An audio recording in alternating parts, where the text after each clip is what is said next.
Hey everyone, welcome back to bio world. और आज हम स्ट्रक्चरल ऑर्गेनाइजेशन इन एनिमल्स में एनिमल टिश्यू का वन शॉट करने वाले हैं, जो कि फुली एनसीईआरटी होने वाला है। आज हम इसे एक शॉट में पूरा कंप्लीट कर देंगे। बट फर्स्ट ऑफ ऑल, ये वीडियो कौन कौन देख सकता है? ये वीडियो वो लोग देख सकते हैं जो एनिमल टिश्यू के बारे में पहले से नॉलेज रखते हैं और उनको बस एक क्विक रिवीजन की ज़रूरत है। जिनको अगर थोड़ा बहुत भी एनिमल टिश्यू के बारे में पता है, वो भी इस वीडियो को देख सकते हैं। बट अगर आप पूरा फुल डिटेल में इसको पढ़ना चाहते हो, तो आई रिकमेंड कि बुक और नोट्स को साथ में लेके बैठना, तब जाके वीडियो और अच्छे से समझ में आएगी। ठीक है? सबसे पहले एनिमल टिश्यू के बारे में थोड़ा-सा पढ़ते हैं। Like, what do you understand by animal? Animals क्या होते हैं? Animals are multicellular organisms. हम मल्टीसेल्युलर है, हम यूनिसेल्युलर नहीं है। हमारे पास हर काम के लिए एक अलग टाइप का सेल होता है, जिनके अंदर सेल ऑर्गेनेलीज भी होती है, जो कि काम करती है। हम हेटरोट्रॉप्स है, यानी कि हम अपने खाने पर औरों पे डिपेंडेंट रहते हैं। हम ऑटोट्रॉप्स नहीं है प्लांट्स की तरह, जो कि अपना खाना खुद बनाए। हम होलोजोइक मोड ऑफ न्यूट्रिशन दिखाते हैं, यानी कि पहले हम खाना इजेस्ट करते हैं, उसके बाद उसके डाइजेशन स्टार्ट होती है। ठीक है, तो ये एनिमल की कुछ बेसिक सा इंट्रोडक्शन। अब टिश्यू से तुम क्या समझते हो? देखो, सब हर कोई जानता है कि बॉडी की ऑर्गेनाइजेशन कुछ इस तरीके से होती है। लाइक, सबसे पहले हमारे पास सेल होता है, फिर वो सेल का ग्रुप बनता है टिश्यू से, एंड वो टिश्यू का ग्रुप बनाता है एक ऑर्गन को, एंड ऑर्गन के ग्रुप से बनता है ऑर्गन सिस्टम। इस तरीके से हमारी सेल्यूलर ऑर्गेनाइजेशन चलती है, बॉडी की ऑर्गेनाइजेशन इस तरीके से चलती है। तो टिश्यू क्या है? Tissue is group of similar sales, यानी कि कुछ ऐसे सिमिलर सेल्स का ग्रुप जिनके बीच में इंटरसेल्युलर सब्सटेंस मौजूद होते हैं, और वो कोई एक इंडिविजुअल फंक्शन को परफॉर्म कर रहे होते हैं। उसको हम लोग टिश्यू कहते हैं। ठीक है, कुछ सिमिलर सेल्स का ग्रुप जिनके बीच में इंटरसेल्युलर सब्सटेंस मौजूद होते हैं और वो एक फंक्शन को परफॉर्म कर रहे होते हैं, उसको टिश्यू बोलते हैं। अब यहाँ पर अगर मैं एक टिश्यू का स्ट्रक्चर बेसिक से देखूँ, तो वो यही है कि मान लो ये हमारे सेल हैं। इन सेल के बीच में यहाँ पर ये है इंटरसेल्युलर सब्सटेंसेस, जो कि सेल के बीच में होते हैं। ये म्यूकोपॉलीसैकेराइड और ग्लाइकोप्रोटीन्स के बने हुए होते हैं। ठीक है, नाउ टाइप्स ऑफ टिश्यूज की अगर हम बात करें कि हमें कितने टाइप्स ऑफ टिश्यूज पढ़ने हैं यहाँ पर, तो हमें चार टाइप के, हमारी बॉडी में मेनली चार टाइप के टिश्यूज होते हैं। Epithelial tissue, connective tissue, muscular tissue and neural tissue. ये चारों टिश्यू हमको पढ़ने हैं, जिसमें से ये जो पहले के दो है, एपिथेलियल और कनेक्टिव, ये इस चैप्टर में ज़्यादा डिटेल में दिए हुए हैं। बाकी मस्कुलर तो लोकोमोशन एंड मूवमेंट में भी कवर हो जाएगा, और जो न्यूरल है वो कंट्रोल कोऑर्डिनेशन वाले चैप्टर में कवर हो जाएगा। तो बड़े वाले ही जो दो है, ये बस यही ज़्यादा बड़े होते हैं, बाकी ये दोनों छोटे छोटे हैं। सो एपिथेलियल टिश्यू में भी हमें दो तरीके के टिश्यू पढ़ने होते हैं, सिंपल एपिथेलियल टिश्यू और कंपाउंड एपिथेलियल टिश्यू। फिर आगे इनकी भी फर्दर डिवीजन है। कनेक्टिव टिश्यू में भी हमें तीन टाइप के कनेक्टिव टिश्यू पढ़ने हैं, loose connective tissue, dense connective tissue और स्पेशलाइज्ड कनेक्टिव टिश्यू, जिनके आगे फर्दर डिवीजन है। मस्कुलर टिश्यू में हमें तीन तरीके के टिश्यू पढ़ने हैं, skeletal tissue, smooth tissue and cardiac muscular tissue. Neural tissue में सिर्फ दो ही टाइप, न्यूरॉन और न्यूरोलॉजिकल सेल्स। बस ये एक बेसिक सा ओवरव्यू है कि हमें इसमें पढ़ना क्या क्या है। अगर मैं इनकी फंक्शन की बात करूँ, लाइक ये चारों की चारों टिश्यू जो है, इनके क्या फंक्शन होते हैं, तो यही होगा कि एपिथेलियल टिश्यू हमेशा प्रोटेक्शन, कवरिंग और लाइनिंग में काम आता है। कनेक्टिव टिश्यू हमेशा सपोर्ट में और लिंकेज में काम आता है। मस्कुलर टिश्यू हमेशा लोकोमोशन में और मूवमेंट में काम आता है। और न्यूरल टिश्यू तो पता ही है, कंट्रोल एंड कोऑर्डिनेशन में काम आता है। ठीक है, तो ये इनके बेसिक फंक्शन होते हैं। ना अब स्टार्ट करते हैं। एपिथेलियल टिश्यू फ्री सरफेसेस वाले टिश्यू होते हैं। मीन्स, अगर सबसे पहले एपिथेलियल टिश्यू का हम स्ट्रक्चर देखते हैं, ये मेरे पास एक एपिथेलियल टिश्यू का स्ट्रक्चर है, जिसके जिसमें मैं यहाँ पे देख सकती हूँ कि यहाँ पर एक कनेक्टिव टिश्यू मौजूद होता है। अगर मैं एपिथेलियल टिश्यू में एपिथेलियल के नाम का ब्रेक डाउन करूँ, तो इसमें जो एपी होता है, उसका मतलब होता है रेस्ट, अपॉन टू रेस्ट, मतलब अपॉन। एंड थेलियल का मतलब होता है रेस्ट।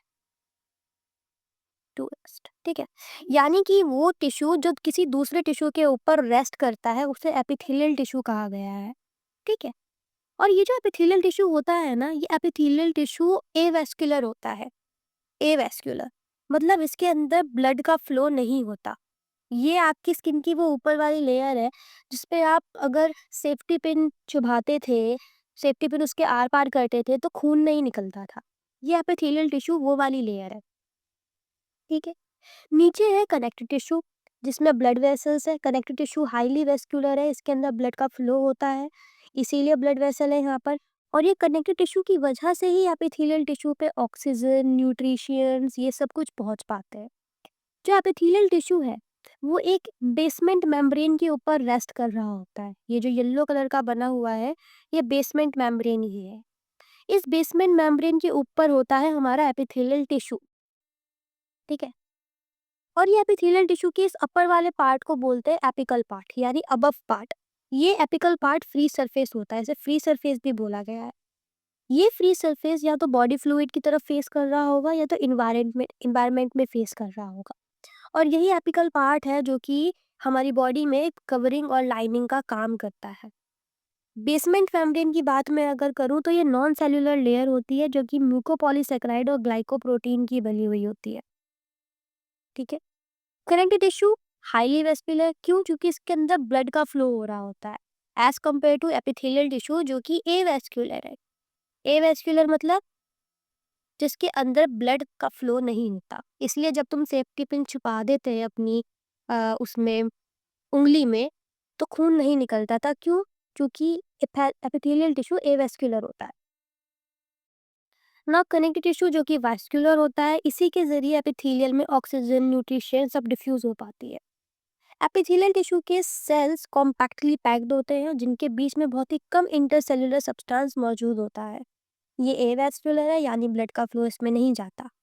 कवरिंग, लाइनिंग और प्रोटेक्शन में ये काम करते हैं। अगर ये आउटसाइड की तरफ इसका एपिकल पार्ट फेस कर रहा होता है तो ये वहाँ पे कवरिंग का काम कर रहे हैं। अगर बॉडी फ्लूइड यानी इनसाइड पे फेस कर रहा होता है तो लाइनिंग का काम कर रहे हैं। और प्रोटेक्शन का काम तो ये करते ही है ना। अगर मैं इसकी ये फ्री सरफेस ये एपिकल पार्ट जो है इसके मॉडिफिकेशन की बात करूं तो टू टाइप्स में इसकी पार्ट की मॉडिफिकेशन देखने को मिलती है। पहली है माइक्रोविलाय, दूसरी है सीलिया के रूप में। माइक्रोविलाय की जब ये एपिकल पार्ट जो होता है इसके ऊपर फिंगर लाइक प्रोजेक्शंस देखने को मिलती है। इसीलिए इस टाइप के एपिथेलियल टिश्यू को ब्रश बॉर्डर्ड एपिथेलियल टिश्यू भी कहा जाता है। इसका फायदा ये होता है कि इससे ये जो सरफेस एरिया है ये काफी बढ़ जाता है, ठीक है। और दूसरी मॉडिफिकेशन इस फ्री सरफेस की होती है सीलिया के रूप में। यानी एपिथेलियल टिश्यू के ऊपर ऐसे सीलिया निकले हुए से होते हैं। ये सीलिया का काम ही होता है मूवमेंट में। जहाँ पर भी मूवमेंट का काम हो रहा होता है वहां पर सीलिया होता है, ठीक है। तो ये सीलिया और ये जो सीलिएटेड एपिथेलियम टिश्यू है ये ज्यादातर हॉलो ऑर्गन्स में देखने के लिए मिलता है और ये यूनिडायरेक्शनली मूव करता है पार्टिकल की तरफ। ये मूवमेंट में काम आता है, okay. Now moving to the next part which is, अब हमने एपिथेलियल टिश्यू के बारे में बेसिक इंट्रोडक्शन पढ़ लिया है कि बेसिक बेसिक क्या होता है ये, है ना। अब मैंने बताया था एपिथेलियम टिश्यू टू टाइप्स का होता है। पहला होता है सिंपल एपिथेलियम टिश्यू और दूसरा होता है कंपाउंड एपिथेलियम टिश्यू। तो सबसे पहले हम सिंपल एपिथेलियम टिश्यू कवर करेंगे, उसके बाद हम कंपाउंड एपिथेलियम टिश्यू पे जंप करेंगे। सिंपल एपिथेलियम टिश्यू की अगर मैं बात करूं तो ये सिंगल लेयर ऑफ सेल्स का बना हुआ होता है। इसका फंक्शन होता है बॉडी कैविटीज, डक्ट्स और ट्यूब्स जो है इनको लाइनिंग देने का। ये जो सिंपल एपिथेलियम टिश्यू है ये फर्दर तीन और पार्ट्स में डिवाइडेड होता है, स्क्वैमस, क्यूबॉइडल और कॉलमनार में। सबसे पहले स्क्वैमस कवर करते हैं। स्क्वैमस सिंपल एपिथेलियम टिश्यू क्या होता है? Squamous simple epithelium tissue flattened cell का होता है। सिंगल थे अब सिंपल एपिथेलियम टिश्यू है तो सिंगल लेयर का ही बना हुआ होगा। सिंगल लेयर से मेरा मतलब है कुछ इस तरीके से, लाइक ये हमारी बेसमेंट मेम्ब्रेन है, इसके ऊपर ये रहा हमारा single layer of epithelium tissue, ठीक है, ऐसे। वहीं पर अगर मैं कंपाउंड एपिथेलियम की बात करूं तो कंपाउंड एपिथेलियम में मल्टी लेयर ऑफ सेल्स होती है। लाइक ये हमारी बेसमेंट मेम्ब्रेन है और ये इसके ऊपर एक लेयर सेल की ये, फिर एक लेयर सेल की ये, फिर एक लेयर सेल की ये, फिर एक लेयर सेल की ये। तो इस तरीके से कंपाउंड एपिथेलियम में से काफ़ी टाइप की मल्टी लेयर ऑफ सेल्स देखने को मिलती है और सिंपल एपिथेलियम में सिर्फ एक सिंगल लेयर देखने को मिलती है, कुछ इस तरीके से। सिंपल एपिथेलियम में सबसे पहले हमको स्क्वामस कवर करेंगे। तो स्क्वामस यानी फ्लैटेंड सेल, एकदम चपटे, पिचके हुए cell, single thin layer of cells के बने हुए होते हैं। इनकी बाउंड्रीज इरेगुलर होती है, जैसे कि यहाँ पे दिख ही रहा होगा। ये मेरे पास स्क्वैमस एपिथेलियम टिश्यू है जिसमें मैंने स्क्वैमस सेल बना रखे हैं, एपिथेलियम सेल जो कि बेसमेंट मेम्ब्रेन के ऊपर रेस्ट करे हुए हैं। अगर मैं ऊपर से इनका व्यू देखूं तो मुझे ऐसे ही बिल्कुल तपटे हुए से, पिचके हुए से देखने के लिए मिलेंगे ये। इनका न्यूक्लियस सेंट्रली लोकेटेड होता है और इनकी इरेगुलर बाउंड्रीज होती है, दिख रही है ना इरेगुलर बाउंड्रीज ऐसे। ऐसे ही मैं अगर इस एपिथेलियम टिश्यू को साइड व्यू से देखूं, यहाँ से देखूं, तो ये ऐसे लगेंगे जैसे फ्लोर पे टाइल्स बिछी हुई है। From side view they look like tiles on the floor. Nucleus इनका सेंट्रली लोकेटेड होता है। फंक्शन होता है इनका डिफरेंट बाउंड्रीज फॉर्म करने का। ये ब्लड वेसल्स की वॉल्स में, एल्वोलाई में, बाउमेंस कैप्सूल में और ब्लड कैपिलरीज में देखने को मिलेंगी। ठीक है, अब यहाँ पे स्क्वैमस खत्म होता है। अब हम बात करेंगे क्यूबॉइडल सिंपल एपिथेलियम टिश्यू के बारे में। क्यूबॉइड ये भी सिंगल लेयर ऑफ सेल के बने हुए होते हैं, बट फर्क यहाँ पर ये होता है कि स्क्वामस में वो सेल पिचके हुए एकदम चपटे थे, यहाँ पर सेल क्यूब लाइक होंगे, ये क्यूब ट्यूब ऐसे, और ये बेसमेंट मेम्ब्रेन पे रेस्ट कर रहे हैं। ठीक है, तो single layer of cube like cells यहाँ देखने के लिए मिलती है। न्यूक्लियस इनका राउंड होता है और सेंटर में ही प्रेजेंट होता है। ये देखो, ये रहा न्यूक्लियस सेंटर में, ये रहा। फंक्शन होता है सिक्रीशन और एब्जॉर्प्शन का। नाउ कहाँ कहाँ मिलते हैं ये? डीसीटी, डिस्टल कॉन्वोल्यूटेड ट्यूब्यूल में देखने को मिलते हैं, डक्ट ग्लैंड्स में, थायराइड फॉलिकल्स में, PCT proximal convoluted tubule of nephron में और स्मॉलर ब्रोंकियोल्स में देखने के लिए मिलते हैं। अच्छा, ये जो क्यूबॉइडल सिंपल एपिथेलियम टिश्यू है, इसकी मॉडिफिकेशन के बेसिस पे, यानी कि जो इनका ये एपिकल पार्ट है, ये फ्री सरफेस, इसकी मॉडिफिकेशन के बेसिस पर ये 3 टाइप्स के होते हैं। एक तो सिंपल क्यूबॉइडल, जिनका एपिकल पार्ट एकदम फ्लैट होता है। एक होते हैं ब्रश बॉर्डर क्यूबॉइडल, जिनके एपिकल पार्ट पे ये फिंगर लाइक प्रोजेक्शंस देखने के लिए मिल रही है। एक होते हैं सीलिएटेड क्यूबॉइडल, जिनके एपिकल पार्ट पे ऐसे सीलिया निकले हुए होते हैं। ये सीलिएट तो ये जो सीलिएटेड क्यूबॉइडल एपिथेलियम टिश्यू होता है, इसका काम ही मूवमेंट में होता है। बाकी सिंपल क्यूबॉइडल और ब्रश बॉर्डर क्यूबॉइडल दोनों का काम सिक्रीशन और एब्जॉर्प्शन का है। सीलिएटेड क्यूबॉइडल का एग्जांपल स्मॉलर ब्रोंकियोल्स है, ब्रश बॉर्डर का पीसीटी और सिंपल क्यूबॉइडल का डीसीटी, डक्ट ग्लैंड्स और थायराइड फॉलिकल्स। यहाँ पर क्यूबॉइडल सिंपल एपिथेलियम भी खत्म होता है। कॉलमनार सिंपल एपिथेलियम टिश्यू की अगर मैं बात करूँ तो ये सिंगल लेयर ऑफ टॉल और इलोंगेटेड सेल का बना हुआ होता है। स्क्वैमस में सेल पिचके हुए थे, क्यूबॉइडल में सेल ट्यूब लाइक स्ट्रक्चर के थे, कॉलमनार में सेल इलोंगेटेड होंगे और इनका जो न्यूक्लियस होगा वो ओवल होगा, जो कि बेसल पार्ट पे मौजूद होगा। ये कॉलमनार सिंपल एपिथेलियम टिश्यू है, ठीक है, उसका एक सेल है। सिलेंड्रिकल शेप के टॉल एंड इलोंगेटेड सेल होते हैं, न्यूक्लियस ओवल होता है और बेस पे प्रेजेंट होता है। इनका भी मेन फंक्शन सिक्रीशन और एब्जॉर्प्शन का होता है, except ciliated columnar simple epithelium tissue, जिसका काम ऑलरेडी मूवमेंट का होता है। ठीक है, नाउ लोकेशन की अगर मैं इनकी बात करूं तो, अच्छा, लोकेशन से पहले ये जो कॉलमनार है ये भी फर्दर 3 टाइप्स में डिवाइडेड है based on the modification of their apical part. Apical part अगर इनका सिंपल है तो सिंपल कॉलमनार कहेंगे, और इनके एपिकल पार्ट पे यदि अगर फिंगर लाइक प्रोजेक्शंस है ऐसी तो ब्रश बॉर्डर्ड कहेंगे, और इनके एपिकल पार्ट पे अगर ऐसे सीलिया निकले हुए हैं तो सीलिएटेड एपिथेलियम कहेंगे। ठीक है, अब इनके लोकेशन की बात करूं मैं तो स्टमक, गॉबलेट सेल और गैस्ट्रोइंटेस्टिनल ट्रैक्ट में सिंपल कॉलमनार देखने के लिए मिलता है, और गैस्ट्रोइंटेस्टिनल ट्रैक्ट, इंटेस्टाइन में ब्रश बॉर्डर देखने को मिलता है। बाकी फैलोपियन ट्यूब्स और लार्ज ब्रोंकियोल्स में सीलिएटेड देखने के लिए मिलता है, जिसका अकेले का फंक्शन क्या होता है? मूवमेंट का। बस यहाँ पर हमारा सिंपल एपिथेलियम टिश्यू पूरा का पूरा खत्म होता है। इसके अलावा बस हमारे पास एक और एपिथेलियम टिश्यू है, ग्लैंडुलर एपिथेलियम टिश्यू। कंपाउंड को शुरू करने से पहले एक बार इसको भी जान लेते हैं, क्योंकि इसका मॉडिफिकेशन ही, मतलब इसमें क्यूबॉइडल और कॉलमनर एपिथेलियम को मॉडिफाइड करके दिखाया है। यानी कि जब क्यूबॉइडल एपिथेलियम टिश्यू और कॉलमनर एपिथेलियम टिश्यू मॉडिफाइड हो जाते हैं, तो वो ग्लैंडुलर एपिथेलियम टिश्यू का रूप ले लेते हैं। इसके अलावा इनका एक और काम है। इनका काम है, ये स्पेशलाइज्ड होते हैं for secretion. They are specialised for secretion.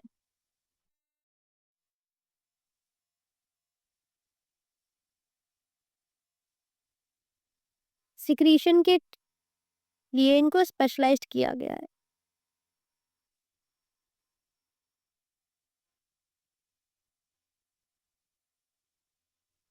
They specialised for secretion. ठीक है।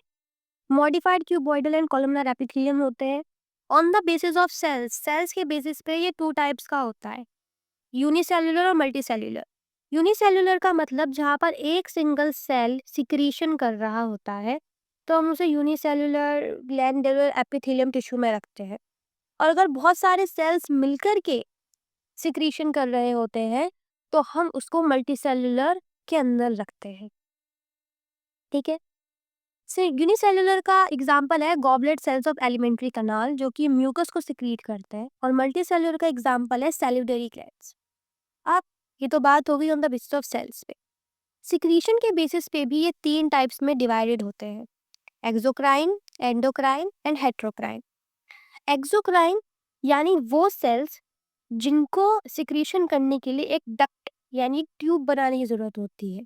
जी मेरे पास ये एक सेल है, इसको सिक्रीशन करनी है, तो इसने बनाया यहाँ पर एक ट्यूब, और फिर जो इसके अंदर की सिक्रीशन थी वो इसने ट्यूब के जरिए बाहर सिक्रीट कर दी।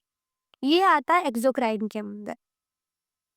एंडोक्राइन डक्टलेस ग्लैंड्स होते हैं, यानी इसमें ग्लैंड बिना डक्ट बनाए ही सिक्रीशन करता है, सीधा का सीधा ब्लड में। लाइक ये मेरे पास एक ग्लैंड है जिसको सिक्रीशन करनी है, तो ये डायरेक्टली ब्लड में सिक्रीशन करेगा, ब्लड फ्लो में इसकी सिक्रीशन जाएगी, इसे कोई डक्ट बनाने की जरूरत नहीं है। ठीक है। थर्ड होता है हेट्रोक्राइन। हेट्रोक्राइन दोनों का मिक्स होता है, इसमें बोथ मिक्स्ड होते हैं, पैंक्रियाज और गोनाड जिसका एग्जाम्पल है। एक्सोक्राइन म्यूकस सिक्रीट करता है, saliva, ear wax oil, milk, digestive enzymes, ये सब। अगर मैं एक्सोक्राइन का और अच्छे एग्जाम्पल दूं तो वो है मेमरी ग्लैंड्स। मेमरी ग्लैंड्स इसका एक अच्छा एग्जाम्पल है, साथ में सैलिवरी ग्लैंड्स भी है। एंडोक्राइन का एग्जाम्पल है हॉर्मोन्स, क्योंकि सीधा हार्मोन सिक्रीट करते हैं, जैसे कि हाइपोथैलेमस और पिट्यूटरी ग्लैंड। तो ये एंडोक्राइन के एग्जाम्पल हो गए। हेट्रोक्राइन के एग्जाम्पल मैंने लिख रखे हैं पैंक्रियाज और गोनाड्स। पैंक्रियाज में ये एक्सो तरीके से भी सिक्रीशन करता है और एंडो तरीके से भी सिक्रीशन करता है। ठीक है, बस काफी ना। अब हमने ग्लैंडुलर एपिथेलियम पढ़ लिया, ग्लैंडुलर भी डन हो गया, सिंपल एपिथेलियम भी डन हो गया। अब हम बात करेंगे कंपाउंड एपिथेलियम टिश्यू की, जो कि मल्टी लेयर्ड ऑफ सेल से बना हुआ होता है। मीन ये मेरी बेसमेंट मेम्ब्रेन है, इसके ऊपर मैंने ऐसे सेल्स बनाए, तो ऐसे करके layers of cells. Unlike simple epithelium tissue ये सिंगल लेयर का नहीं है, ये मल्टी लेयर ऑफ सेल्स बनाता है। इनका मेन रोल होता है पैकेजिंग और प्रोटेक्शन में, सिक्रीशन और एब्जॉर्प्शन में इनका काफी लिमिटेड रोल होता है। कंपाउंड एपिथेलियम टू टाइप्स में डिवाइडेड है, पहला ट्रांजिशनल कंपाउंड एपिथेलियम और दूसरा stratified compound epithelium. Transitional compound epithelium stretchable होते हैं, फ्लैट होते हैं और रेक्टेंगुलर सेल्स या फिर 2 से 3 layer of polygonal shaped cells भी इनमें देखने के लिए मिलती है। इनमें बेसमेंट मेम्ब्रेन एब्सेंट होती है। ये सीधा क्यूबॉइडल शेप्ड सेल, जैसे कि मैंने यहाँ पर जो एक डायग्राम बना रखा है वो ये है कि यहाँ पर तुम देख सकते हो ये क्यूबॉइडल शेप्ड सेल्स के ऊपर रेस्ट करा हुआ है। इसमें 2 लेयर बनी हुई है पॉलीगोनल शेप्ड सेल्स की, जिनके न्यूक्लियस बेसमेंट में है ना? स्ट्रेचेबल होते हैं, यानी कि ये अपनी शेप को चेंज कर सकते हैं, जैसे कि renal pelvis, urinary bladder, ureter इससे एग्जाम्पल हो गए। स्ट्रेटिफाइड कंपाउंड एपिथेलियम 2 टाइप्स के होते हैं। पहला होते हैं केराटिनाइज्ड और दूसरे होते हैं non keratinised. Keratinised stratified compound epithelium अब इस तरीके के होते हैं जिनके अंदर प्रोटीन, केराटिन नाम का प्रोटीन होता है, जो कि हमारे नेल्स में और हेयर में देखने के लिए मिलता है। ठीक है। और इनकी अपर लेयर को हम स्ट्रैटम कॉर्नियम यानी कि डेड बोलते हैं। ये स्किन एपिडर्मिस में भी मौजूद होते हैं। नॉन केराटिनाइज्ड नाम से ही पता लग रहा है जिनमें केराटिन हार्मोन नहीं होगा। Example moist surface, buccal cavity और वेजाइनल इन फीमेल। ठीक है। हम बात करेंगे कुछ ऐसे सेल जंक्शंस की जो कि एक दो सेल्स के बीच में एक स्ट्रक्चरल और फंक्शनल लिंक बनते हैं, यानी एक सेल को दूसरे सेल के साथ जोड़ते हैं सेल जंक्शन के थ्रू, ग्लू के थ्रू। 3 टाइप्स के ये होते हैं। पहले होते हैं टाइट जंक्शन, दूसरे होते हैं एथरिंग जंक्शंस और थर्ड होते हैं gap junctions. Tight junctions tissue के बीच में हो रही लीकेज को रोकते हैं। एथरिंग जंक्शंस दो सेल्स जो है उनके बीच में सीमेंटिंग का काम करते हैं, उनको जोड़ के रखते हैं। गैप जंक्शंस उनके बीच में आयंस, स्मॉल मॉलिक्यूल्स, कभी कभार बड़े मॉलिक्यूल्स जैसी चीज़ों का एक्सचेंज कराते हैं और साथ ही साथ में कम्युनिकेशन में भी हेल्प करते हैं। कम्युनिकेशन कैसे? उनके साइटोप्लाज्म को कनेक्ट करके। अब मेरे पास यहाँ पर 2 सेल हैं, एक ये रहा सेल और एक ये रहा सेल। अब मैंने इसमें ये तीनों टाइप्स के जंक्शंस दिखा रखे हैं। पहला जंक्शन है टाइट जंक्शन, जो कि ये रहा। दूसरा है डीमोजोन्स, जो कि 2 सेल को इस तरीके से जोड़ के रखा हुआ है, एडहियर्स टू सेल्स। ठीक है, ये जो पर्पल वाला एरिया है। तीसरा है गैप जंक्शन, जिसके जरिए इन दोनों सेल्स के बीच में कम्युनिकेशन होगी और साथ ही साथ में स्मॉल और बिग मॉलिक्यूल्स और आयंस की एक्सचेंज यहाँ पर देखने के लिए मिलेगी। लास्ट है हेमिडेस्मोसम्स। हेमिडेस्मोसोम्स जो होते हैं ये बेसमेंट मेम्ब्रेन से सेल को जोड़ने का काम करते हैं। ये देखो बेसमेंट मेम्ब्रेन, और इससे ये सेल इस तरीके से जुड़ा हुआ है। Bind cell with basement membrane. हमारा एपिथेलियम टिश्यू पूरी तरीके से खत्म हो गया है। अब हम बात करेंगे कनेक्टिव टिश्यू की। Connective tissue origin mesodermal origin होता है। अच्छा, एक जो चीज़ मैं बताना भूल गई वो है एपिथेलियम टिश्यू का ओरिजिन एक्टो भी होता है, एंडो भी होता है और मीजो भी होता है। ठीक है, तीनों का मिक्सअप होता है। बट कनेक्टिव टिश्यू सिर्फ मेसोडर्मल ओरिजिन का होता है, मोस्ट अबोंडेंट है और वाइडली डिस्ट्रीब्यूटेड है इन द बॉडी। इनका फंक्शन है लिंकिंग और सपोर्टिंग करना अदर टिश्यूज को और साथ में ऑर्गेन्स को, मतलब उन टिश्यूज और ऑर्गेन्स को जोड़ के रखना और उनको सपोर्ट देना कनेक्टिव टिश्यू के अंदर आता है। ये सॉफ्ट भी होते हैं और साथ में स्पेशलाइज्ड भी होते हैं। कार्टिलेज, बोन्स, एडिपोज, ब्लड, ये स्पेशलाइज्ड टाइप के कनेक्टिव टिश्यू के एग्जांपल है यहाँ पर। और अगर मैं बात करूँ तो सारे के सारे कनेक्टिव टिश्यू एक फाइबर सिक्रीट करते हैं, कोलेजन और इलास्टिक जिसको बोला जाता है। पर सिर्फ ब्लड ही एक ऐसा कनेक्टिव टिश्यू है जो कि इन फाइबर्स को सिक्रीट नहीं करता है।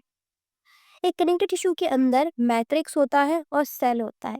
ये मैट्रिक्स और सेल मिलकर के कनेक्टिव टिश्यू को बनाते हैं। ठीक है, मैट्रिक्स के अंदर ग्राउंड सब्सटेंस होती है और फाइबर्स होती है। ग्राउंड सब्सटेंस म्यूकोपॉलीसेकेराइड और ग्लाइकोप्रोटीन की बनी हुई होती है एंड फाइबर्स कोलेजन और इलास्टिक की बनी हुई होती है। Cells fibroblast, mast cells, macrophage, plasma cell, मतलब बेसिकली अगर उसको समझाना हो तो इस तरीके से मान लो कि हमारे पास एक सॉल्यूशन है। ये एक सॉल्यूशन है, इस सॉल्यूशन के अंदर बहुत सारा पानी भरा हुआ है, वाटर है। ठीक है, ये जो वाटर है इस सॉल्यूशन के अंदर, वाटर, ये वाटर ग्राउंड सब्सटेंस और फाइबर से मिलकर के बना है, जिसको हम मैट्रिक्स कह रहे हैं। और इस वाटर के अंदर कुछ ऐसे बड़े बड़े शुगर पड़ी हुई है। वो शुगर या जो सॉल्ट है वो हमारा सेल्स है। ठीक है, तो इस तरीके से इन्हें तुम समझ सकते हो कि कनेक्टिव टिश्यू वाटर और उस शुगर से मिलकर के बना है। ठीक है, समझने के लिए। एंड उस वाटर के अंदर जो भी पानी या मिनरल्स है वो सब हमारे ग्राउंड सब्सटेंस और फाइबर्स है। ठीक है, टाइप्स ऑफ कनेक्टिव टिश्यू, 3 तरीके के कनेक्टिव टिश्यू होते हैं। Loose connective tissue, dense connective tissue और specialised connective tissue. Loose connective tissue में 2 फर्दर डिवीजन आती है, एरियोलर और एडिपोज। डेंस कनेक्टिव टिश्यू के अंदर रेगुलर और इरेगुलर, और स्पेशलाइज्ड के अंदर स्केलेटल और फ्लूइड। स्केलेटल में आते हैं कार्टिलेज और बोन्स, और फ्लूइड में आते हैं ब्लड और लिम्फ। ठीक है, नाउ नाउ हम बात करेंगे लूज कनेक्टिव टिश्यू की। लूज कनेक्टिव टिश्यू में मैट्रिक्स ज्यादा होता है और इनका मैट्रिक्स सेमी फ्लूइड होता है। इनमें सेल्स और फाइबर्स लूजली अरेंज्ड होते हैं। 2 टाइप्स में डिवाइडेड होते हैं, एक तो एरियोलर कनेक्टिव टिश्यू और दूसरा adipose connective tissue. Areolar connective tissue जो होता है,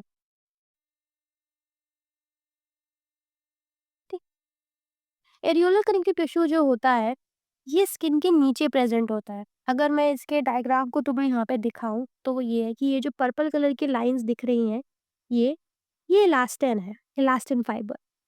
और ये फिब्रोप्लास्ट, इसको फिब्रोप्लास्ट बोलते हैं। ये जो फिब्रोप्लास्ट है इससे यहाँ से निकल रही होती है कोलेजन। फिब्रोप्लास्ट वो सेल्स होते हैं जो कि प्रोड्यूस करते हैं और सिक्रीट करते हैं फाइबर्स। दिख ही रहा होगा कोलेजन को प्रोड्यूस करता है, सिक्रीट करता है। ठीक है, और ये जो ब्लू कलर से डॉट डॉट दिख रही हैं यही है हमारा ग्राउंड सब्सटेंस जो कि म्यूकोपॉलीसेकेराइड और ग्लाइकोप्रोटीन्स का बना हुआ है। ये है ब्लड वेसल्स जहाँ से ब्लड का ऑक्सीजन और न्यूट्रिशंस का फ्लो इस कनेक्टिव टिश्यू के अंदर आता है। ये है एडिपोसाइट्स जिन्हें हम यहाँ पे अभी पढ़ेंगे, ये फैट लेडिक सेल्स होते हैं। और ये है मास्ट सेल्स। ये जो मास्ट सेल्स होते हैं इनका काम होता है, ये इन्फ्लेमेटरी रिएक्शंस में इन्वॉल्व होते हैं। ये जो रेडनेस और वार्मथ और स्वेलेशन हो जाती है, इन्फ्लेमेशन होती है, ये मास्ट सेल उसी के लिए रिस्पॉन्सिबल होते हैं। ये हिस्टामिन, सेरोटोनिन, हेपेरिन जैसे हार्मोन्स को सिक्रीट करते हैं। ठीक है, मैक्रोफेजेस जो होते हैं ये फेगोसाइटिक होते हैं। फेगोसाइटिक का मतलब होता है कि ये अगर कोई भी, जैसे मान लो ये मेरे पास एक मैक्रोफेज है और यहाँ पर कोई एक फॉरेन पार्टिकल है, तो ये मैक्रोफेज जो होता है, ये मैक्रोफेज धीरे धीरे उस फॉरेन पार्टिकल को अपने अंदर ऐसे इनगल्फ कर लेता है, और फिर ये फॉरेन पार्टिकल इसके अंदर आ जाता है और उसे खा जाता है, और अंदर ही अंदर उस फॉरेन पार्टिकल को ये इस तरीके से डिस्ट्रॉय कर देता है। मैक्रोफेज का ये काम होता है।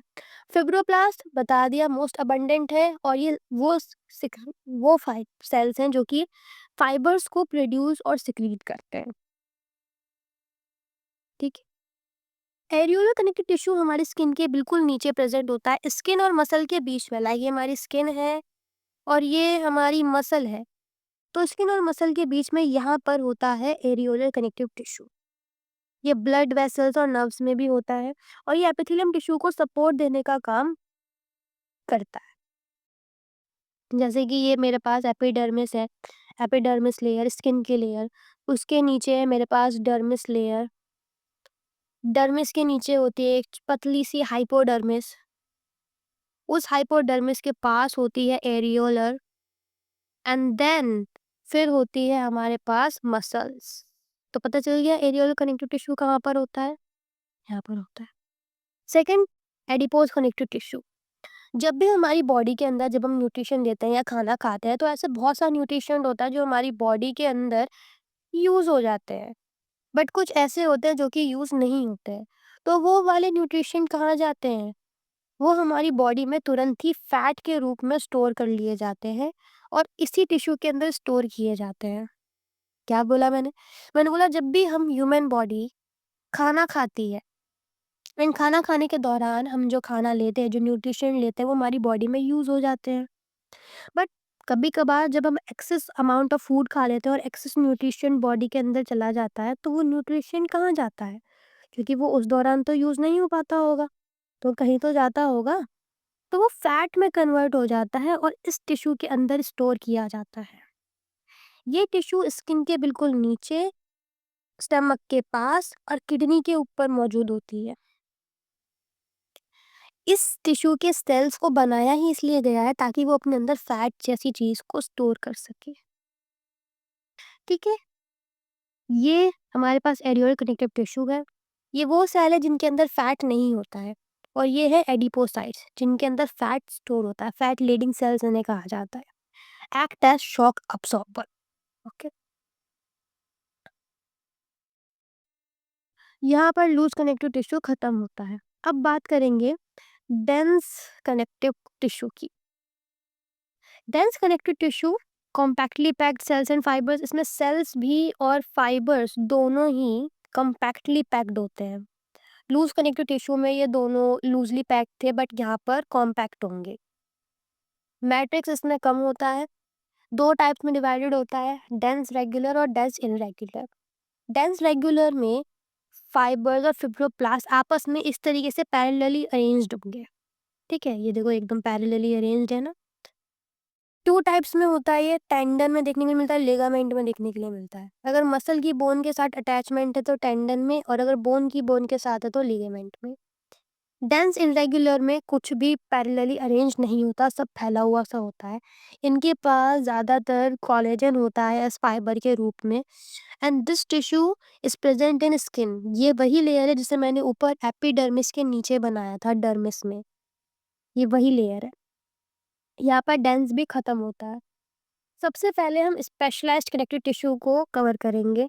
स्पेशलाइज्ड कनेक्टिव टिश्यू में हमारे मैट्रिक्स दो तरीके से प्रेजेंट होता है, एक तो सॉलिड के रूप में और दूसरा लिक्विड के रूप में। अगर मैट्रिक्स सॉलिड है तो हम उसे स्केलेटल स्पेशलाइज्ड कनेक्टिव टिश्यू बोलेंगे। इसमें कार्टिलेज और बोन्स कवर होता है।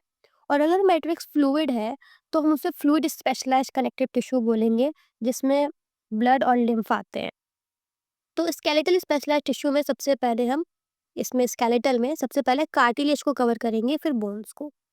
कार्टिलेज का मैट्रिक्स सॉलिड होता है और सॉफ्ट एंड प्लायबल होता है। क्यों? क्योंकि इसके अंदर प्रेजेंट होता है हाइलुरोनिक एसिड,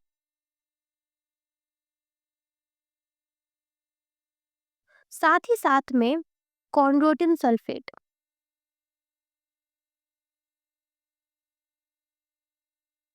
और म्यूकोपॉलीसैकेराइड,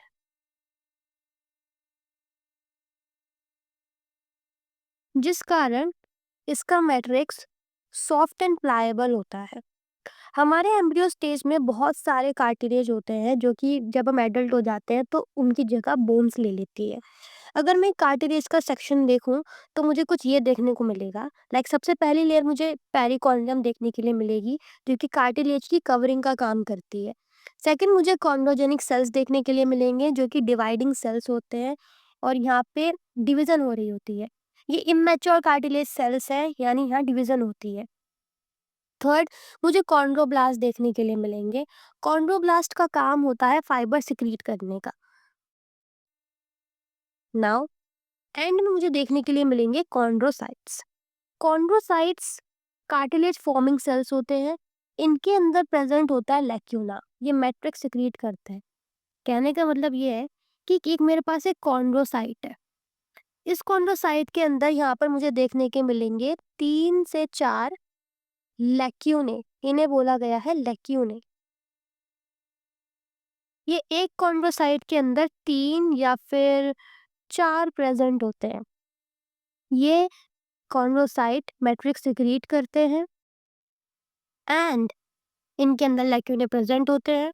ये कार्टिलेज फॉर्मिंग सेल्स होते हैं। जैसे कि इस डायग्राम में भी अगर तुम देखोगे तो ये मेरे पास एक कॉन्ड्रोसाइट है, जिस कॉन्ड्रोसाइट के अंदर ये प्रेजेंट है लैक्यूने। ठीक है। इसके अलावा एक कार्टिलेज के अंदर यहाँ पर इस तरीके से कोलेजन भी प्रेजेंट होते हैं। ये है कोलेजन।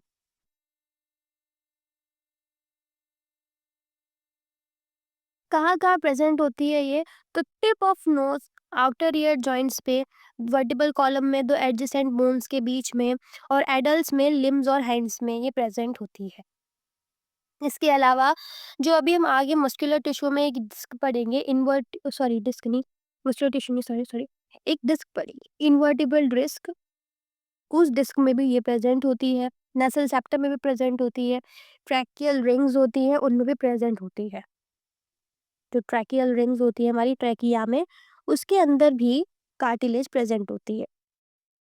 Cartilage is clear. अब बात करेंगे हम बोन्स की। हार्ड होती है क्योंकि इनके अंदर कैल्शियम सॉल्ट मौजूद होती है। ये नॉन प्लाएबल होती है, इनका ग्राउंड सब्सटेंस नॉन प्लाएबल होता है। क्यों? क्योंकि उसके अंदर कैल्शियम और कोलेजन फाइबर मौजूद होता है, और यही ग्राउंड सब्सटेंस है जो कि बोन्स को असल में स्ट्रेंथ देता है। अगर मैं एक बोन का स्ट्रक्चर यहाँ पर देखूं, तो तुम देख सकते हो कि इस बोन के स्ट्रक्चर में ये जो ऊपर वाला पार्ट और जो ये नीचे वाला पार्ट है, इसको एपिफाइसिस कहा गया है, और ये जो बीच वाला पार्ट है, इसको शाफ्ट बोला गया है। तो एपिफाइसिस में लेड बोन मैरो प्रेजेंट होती है दोनों ही तरफ, जहाँ पर होती है हेमोपोएसिस, यानी कि ब्लड की formation. Blood red bone marrow में ही बनता है। ये है हार्ड बोन, जो कि कैल्शियम कार्बोनेट की बनी हुई होती है। और yellow bone marrow store fat, yellow bone marrow के अंदर फैट स्टोर हुआ जाता है। अगर मैं इस बोन को बीच में से काट दूं, तो मुझे अंदर ये देखने को मिलेगा, होलो पूरा। तो इसी का ही हम इतना सा सेक्शन पढ़ने जा रहे हैं। हम देखेंगे एक बोन के अंदर क्या मौजूद होता है रियलिटी में।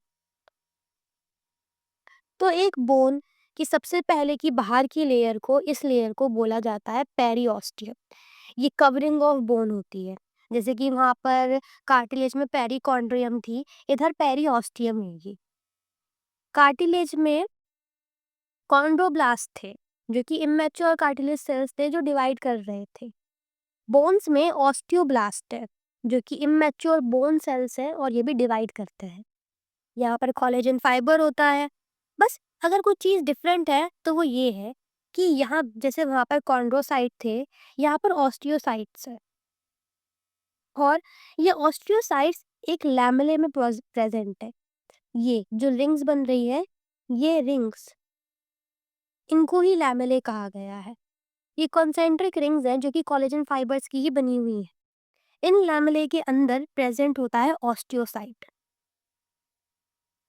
ठीक है, जो कि मैच्योर बोन सेल्स होते हैं। एंड एक ऑस्टियोसाइट में, एक एक लैमेला में एक ही ऑस्टियोसाइट होता है। मतलब हमारे पास ये रिंग है लैमेला, जिस लैमेला के अंदर प्रेजेंट होता है ये लैक्यूने, और इस लैक्यूने के अंदर है ऑस्टियोसाइट। बस यही डिफरेंस है। ये ऑस्टियोसाइट मैच्योर बोन सेल्स है, और एक लैमेले के अंदर एक ऑस्टियोसाइट ही होगा। जबकि कार्टिलेज में क्या था, एक कॉन्ड्रोसाइट के अंदर 3 से 4 लैमेले। बट इधर एक लैमेले के अंदर उल्टा हो गया, एक लैमेले के अंदर एक ऑस्टियोसाइट ही प्रेजेंट होगा। साथ ही साथ में इस पूरे स्ट्रक्चर में, इस पूरे लैमेले की रिंग्स के बीच में प्रेजेंट होता है हेवर्शियन कैनाल। हेवर्शियन कैनाल के अंदर ब्लड वेसल्स प्रेजेंट होती है, और ये सिर्फ ममेलियन बोल में ही प्रेजेंट होती है। अगर मैं एग्जांपल देखूं, तो limb bone, rib cage, vertebra, cranium, कितने सारे एग्जांपल होते हैं बोन्स के, जो कि हम लोग को उसमें अभी पढ़ेंगे आगे चल करके। फ्लूइड स्पेशलाइज्ड कनेक्टिव टिश्यू में ब्लड आता है, और इसके बारे में हम बॉडी फ्लूइड्स एंड सर्कुलेशन वाले चैप्टर में डिटेल में पढ़ेंगे। इसलिए यहाँ पर सिर्फ एक बेसिक सा आइडिया लेते हैं कि ब्लड और लिम्फ। तो फ्लूइड स्पेशलाइज्ड कनेक्टिव टिश्यू का जो मैट्रिक्स होता है वो फ्लूइड होता है। हम अभी पढ़ कर के आए। ब्लड मेन सर्कुलेटिंग फ्लूइड है। इसमें आरबीसी, डब्ल्यूबीसी और प्लेटलेट मौजूद होती है। फाइबरप्लास्ट एंड फाइबर्स जो होते हैं, फिब्रोप्लास्ट और फाइबर्स इसके अंदर प्रेजेंट नहीं होते हैं। गैसेस, न्यूट्रिशंस और न जाने क्या क्या चीज़ों का, मॉलिक्यूल्स वगैरह का ट्रांसपोर्टेशन ब्लड के जरिए ही होता है। ब्लड के अंदर प्लाज्मा प्रेजेंट होता है एज लिक्विड प्रोटीन। इसमें फिब्रोप्लास्ट और फाइबर प्रेजेंट नहीं होता है, प्लाज्मा प्रेजेंट होता है। लिम्फ की बात करूं, तो ब्लड की फिल्ट्रेशन के दौरान जो फ्लूइड फॉर्मेट होता है उसको लिम्फ कहा गया है। अब हमारा कनेक्टिव टिश्यू जो है वो भी पूरी तरीके से कंप्लीट यहाँ पर हो गया है। अब हम बात करेंगे मस्कुलर टिश्यू की। अगर मैं बात करूँ मस्कुलर टिश्यू की, तो इसका ओरिजिन मेसोडर्मल होता है। बॉडी में 40 से 50% वेट सिर्फ मस्कुलर टिश्यू का होता है। इवन इतना ही नहीं, मस्कुलर टिश्यू ह्यूमन बॉडी के अंदर टोटल होती हैं 639। यानी कि एक ह्यूमन बॉडी के अंदर, एक हेल्दी ह्यूमन बॉडी के अंदर टोटल 639 मसल्स प्रेजेंट होती है। अब कितने टाइप्स में डिवाइडेड होते हैं? स्केलेटल में, स्मूथ में और कार्डियक मसल्स में ये डिवाइडेड होता है। अच्छा, इसके अलावा मस्कुलर जो होता है, जो हमारी मसल्स होती हैं, ये कॉन्ट्रैक्टिबिलिटी, एक्साइटेबिलिटी, इलास्टिसिटी और एक्सटेंसिबिलिटी नाम की प्रॉपर्टीज भी दिखाती है, जो कि हम लोकोमोशन एंड मूवमेंट में पढ़ेंगे कि एक मसल की आखिर क्या प्रॉपर्टीज होती है। तो एक मसल की 4 प्रॉपर्टीज होती है। पहली होती है कॉन्ट्रैक्टिबिलिटी, यानी कि मसल्स अपने आप शॉर्ट भी हो सकती है। जैसे कि अगर मेरे पास किसी एक बाइसेप की मसल है ना? ये बाइसेप है। तो ये बाइसेप की मसल जो होती है, मैं अपने आप से ही, जैसे जब भी कोई मैं एक चीज़ उठाती हूँ तो मैं उसे उठा सकती हूँ, तो मेरी मसल शॉर्ट हो जाती है ना? तो यही कॉन्ट्रैक्टिबिलिटी होती है। सेकंड होती है एक्साइटेबिलिटी, यानी कि कुछ भी स्टिमुलाई अगर हम बॉडी को या एनवायरनमेंट, हमारी जो मसल है वो उसको रिस्पॉन्ड करती है, मसल रिस्पॉन्ड करती है, ये होती है एक्साइटेबिलिटी। थर्ड होती है इलास्टिसिटी, यानी कि जब हम कॉन्ट्रैक्टिबिलिटी करते हैं, अपने मसल्स को कॉन्ट्रैक्ट करते हैं, तो वो मसल वापस अपनी ओरिजिनल स्टेज में आ जाती है। उसको ही इलास्टिसिटी कहा गया है। लास्ट है एक्सटेंसिबिलिटी, यानी कि एक मसल को हम स्ट्रेच कर सकते हैं। 3 टाइप्स में ये डिवाइडेड होती है, स्केलेटल, स्मूथ और कार्डियक। स्केलेटल मस्कुलर टिश्यू की शेप की अगर मैं बात करूँ, तो ये सिलेंड्रिकल शेप्ड के होते हैं। कुछ इस तरीके से यहाँ पे देखने के लिए मिल भी रहा होगा। इनका न्यूक्लियस मल्टी न्यूक्लिएटेड होता है। अगर मैं इसी स्ट्रक्चर को यहाँ पर थोड़ा बड़ा करके ज़ूम करके दिखाऊँ, तो तुमको देखने को लिए मिलेगा कि मैं कह रही हूँ। ये देखो, ये मेरे पास एक स्केलेटल मस्कुलर टिश्यू है। इस स्केलेटल मस्कुलर टिश्यू में तुम आराम से देख सकते हो कि कैसे ये सिलेंड्रिकल शेप के मौजूद है, और कैसे इनके पास ये मल्टी न्यूक्लिएटेड यानी मल्टी न्यूक्लियस, बहुत सारे न्यूक्लियस प्रेजेंट है। इनके अंदर हमें स्ट्राइएशन देखने के लिए मिलती है, इसलिए इन्हें स्ट्राइएटेड मसल भी कहा गया है। इनमें ब्रांचिंग नहीं देखने के लिए मिल रही है, इसलिए इन्हें अनब्रांच्ड बोला जाता है। जंक्शन इनमें एब्सेंट होते हैं और ये सीधा के सीधा बोन से अटैच्ड होते हैं, इस वजह से जंक्शन की कोई ज़रूरत नहीं होती यहाँ पर। दूसरा, ये वॉलंटरी है, यानी कि इनकी मूवमेंट को हम अपने माइंड से कंट्रोल कर सकते हैं। जैसे कि बाइसेप इसका एग्जांपल है। मैं अपने दिमाग के ज़रिए बाइसेप्स को कंट्रोल कर सकती हूँ।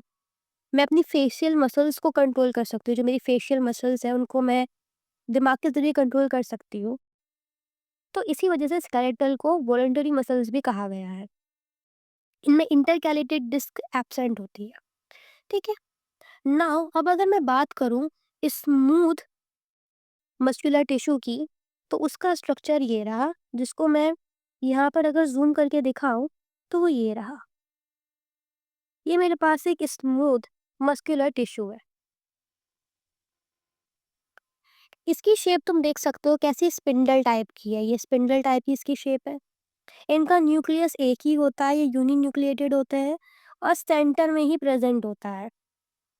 इनमें भी कोई स्ट्राइएशंस देखने के लिए नहीं मिल रही है इस तरीके से, इसलिए इन्हें नॉन स्ट्राइएटेड बोला जाता है। ये भी अनब्रांच्ड होते हैं और इनमें जंक्शन प्रेजेंट होता है, एक्चुअली ये जंक्शन एक दूसरे से कनेक्टेड होते हैं। बस इनकी मूवमेंट हम अपने दिमाग से कंट्रोल नहीं कर सकते, इसलिए इन्हें नॉन वॉलंटरी बोला जाता है। कहाँ-कहाँ होते हैं? ब्लड वेसल्स में, स्टमक में, इंटेस्टाइन में, यहाँ पर ये प्रेजेंट होते हैं। और रही बात इंटरकैलेटेड डिस्क की, तो वो तुम्हें फिगर में दिख ही नहीं रही है। इसका मतलब इनमें इंटरकैलेटेड डिस्क एब्सेंट होती है। अब बात करेंगे कार्डियक मसल की। ये मेरे पास है कार्डियक मसल,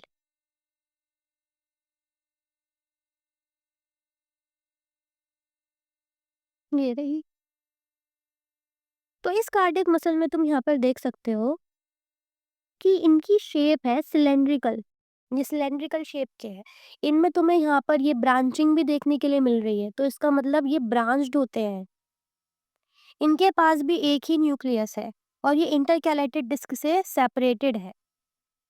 तो इनकी शेप सिलेंड्रिकल होती है। ये यूनिन्यूक्लिएटेड होते हैं। इनका न्यूक्लियस सेंटर में प्रेजेंट होता है। फेंट स्ट्राइएशन यानी नकली स्ट्राइएशंस देखने के लिए मिलती है। ब्रांच्ड होते हैं। इनमें जंक्शन प्रेजेंट होते हैं। नॉन वॉलेंटरी होते हैं। और इनका एग्जाम्पल है हार्ट वॉल। कार्डियक नाम से ही पता चल रहा है कि हार्ट की बात हो रही है। तो हार्ट वॉल में ये प्रेजेंट होते हैं और इसमें इंटरकैलेटेड डिस्क प्रेजेंट होती। ठीक है। तो यहाँ पर हमने अपना मसल भी अच्छी तरीके से अब कंप्लीट कर लिया है। अब हम बात करेंगे न्यूरल टिश्यू के ऊपर कि न्यूरल टिश्यू जो कि हमारा लास्ट टाइप ऑफ टिश्यू है, अब हमें उसके बारे में बात करनी है। न्यूरल टिश्यू एक्टोडर्मल ओरिजिन का होता है, ये लिख लेना। It is of ectodermal origin and ये न्यूरॉन्स और न्यूरोलॉजिकल सेल्स में डिवाइडेड होता है।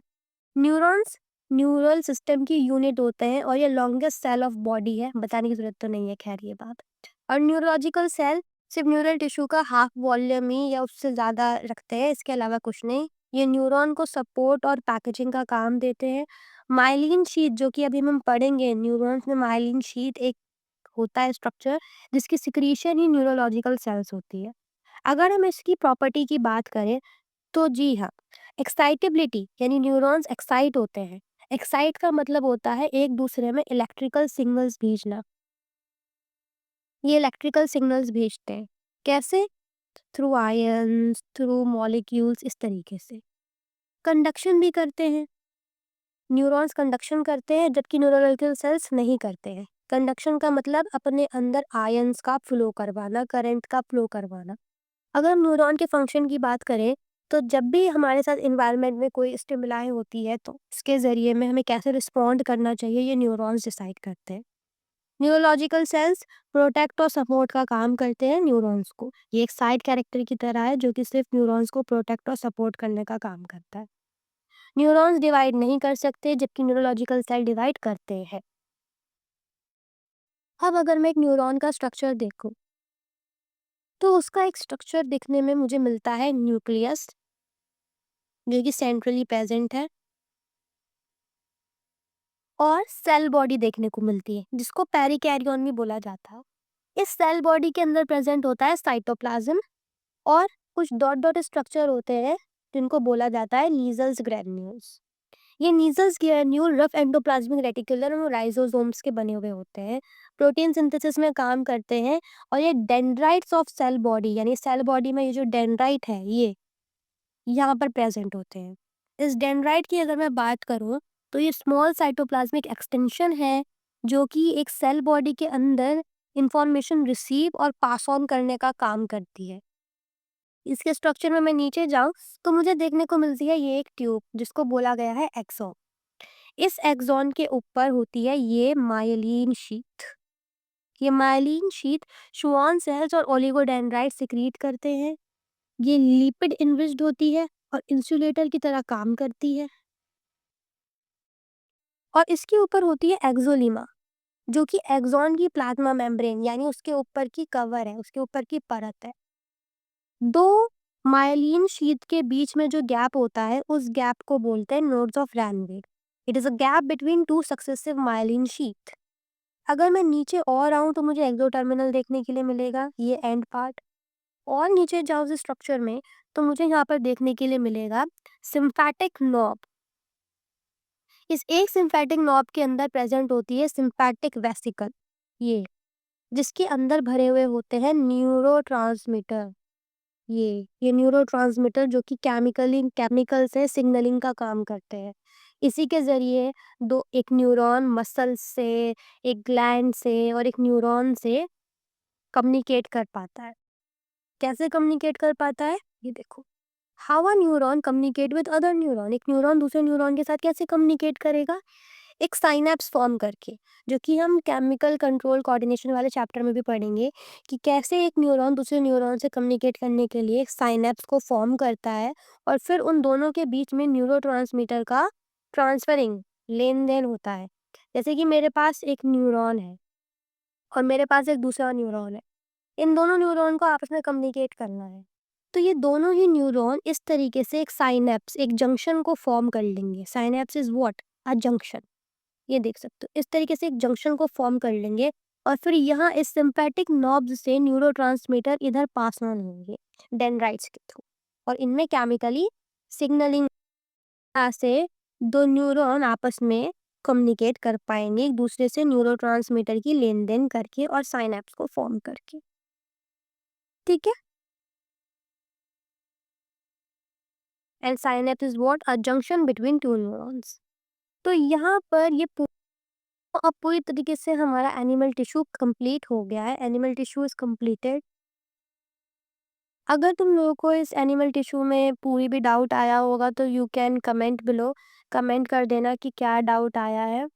एंड अगर अच्छे से ये चैप एनिमल टिश्यू पूरा समझ में आ गया है या रिवीजन हो गया है तो वीडियो को लाइक भी कर देना और मुझे बताना कि ऐसे कॉन्सेप्ट्स में और क्या ला सकती हूँ।